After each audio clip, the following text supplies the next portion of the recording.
வணக்கம். இந்த வார்த்தை நீங்க எங்கேயாவது கேள்விப்பட்டிருக்கீங்களா?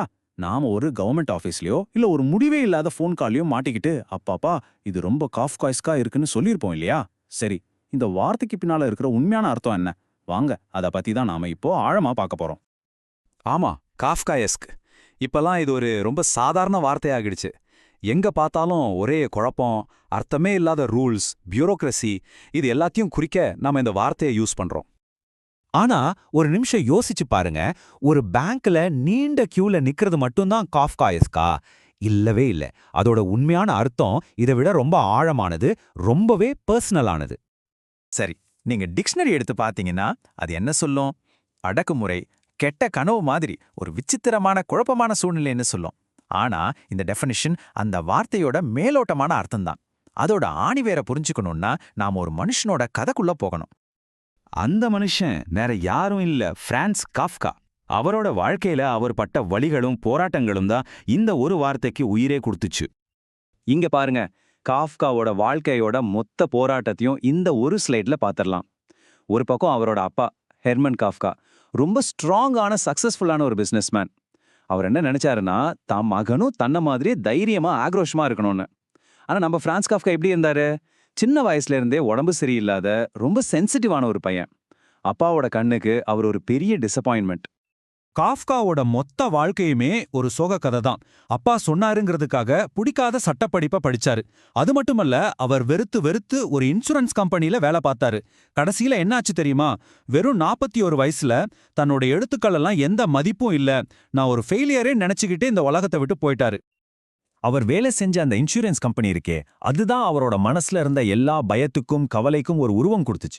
நினைச்சு பாருங்க, எண்ட்லெஸ் பேப்பர் ஒர்க், சிக்கலான ரூல்ஸ், எதுக்கு இதை பண்றோன்னே தெரியாத ப்ரொசீஜர்ஸ். அப்பப்பா இந்த அனுபவம் தான் அவரோட கதைகள்ல வர்ற அந்த கெட்ட கனவு மாதிரி தப்பிக்கவே முடியாத சிஸ்டம்ஸ்க்கு இன்ஸ்பிரேஷனா இருந்துச்சு.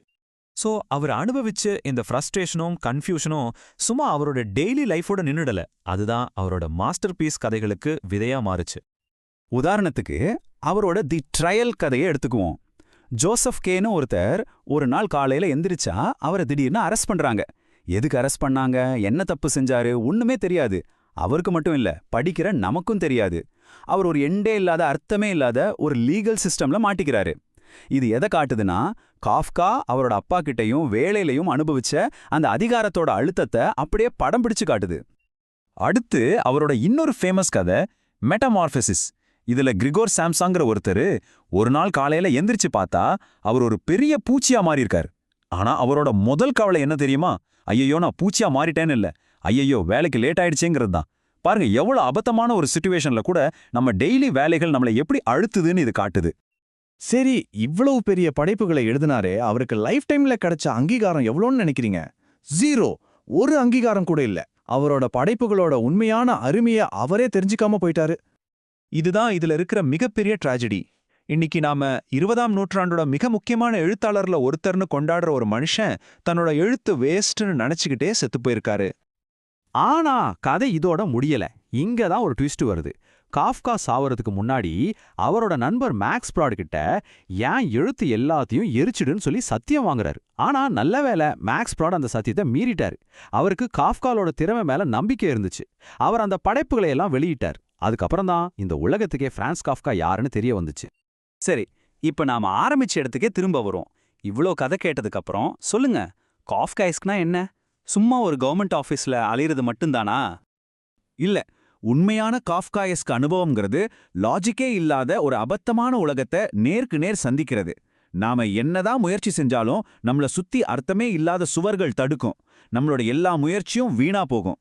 ஆனா அப்பவும் ச்சே, இதை விடக்கூடாது, போராடிதான் பாப்போமேன்னு ஒரு உள்ளுணர்வு வருமே, அதுதான் காஃப்காயஸ். அதாவது, நீங்க ஒரு பேங்க்ல மாட்டிக்கும் போது வர்ற ஃபீலிங் மட்டும் இல்ல, காரணமே இல்லாம நீங்க குற்ற உணர்ச்சியோட இருக்கும்போது, லாஜிக்கே இல்லாத ஒரு சிஸ்டம் கூட மல்லு கட்டும்போது, இந்த உலகம் நம்ம கண்ட்ரோலியே இல்லைன்னு தோன்ற ஒவ்வொரு செகண்டும் அது காஃப்காய்ஸ்க். அதனால தான் காஃப்காவோட எழுத்துகள் இன்னைக்கும் நம்மகிட்ட பேசுது. ஏன்னா அவர் எழுதினது ஏதோ விசித்திரமான, யாருக்குமே நடக்காத அனுபவத்தை பத்தி இல்ல, நம்ம எல்லாருக்குமே வாழ்க்கையில ஏதோ ஒரு கட்டத்துல வர்ற அந்த பொதுவான ஆனா வார்த்தையால சொல்ல முடியாத ஒரு உணர்வை அவர் ரொம்ப ஆழமா விவரிச்சாரு.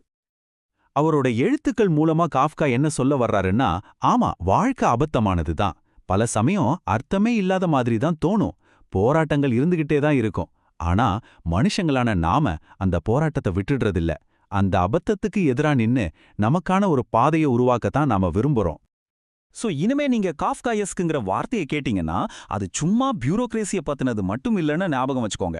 அது இந்த அர்த்தமற்ற உலகத்துக்கு எதிரா நம்ம நடத்துற முடிவே இல்லாத ஆனா ரொம்ப அவசியமான ஒரு போராட்டத்தை பத்தினது. யோசிச்சு பாருங்க, நீங்களும் தான் உங்க வாழ்க்கையில ஏதோ சில அபத்தங்களுக்கு எதிரா போராடிக்கிட்டு இருக்கீங்க.